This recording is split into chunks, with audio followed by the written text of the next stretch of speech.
Socializing 103. I had a thought which I wanted to share. I was pondering over how the human heart was created in such a way that it must have something in it. It can never be empty.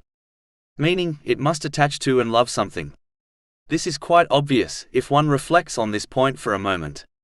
Some people love other people, some love animals, some their career, and others love other things. But no matter how much a person loves something, eventually a day will come where they will have to say goodbye.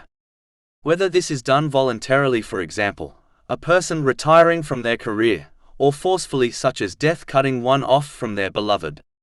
It is the reason why some of those who separated from what they loved while they were alive, such as an athlete retiring from their sport, became bitter as their heart and mind continued being attached to their beloved thing, but their body could no longer keep up with it.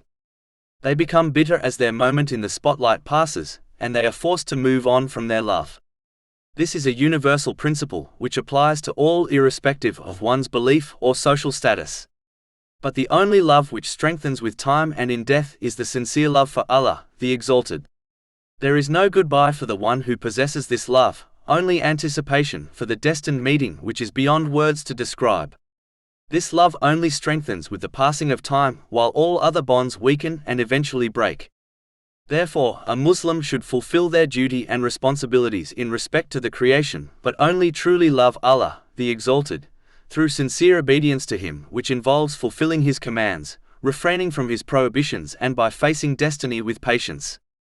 The one who achieves this will never need to say goodbye. Chapter 89 Al-Fajr, verses 27 to 28. To the righteous it will be said, O reassured soul, return to your Lord well pleased and pleasing to Him.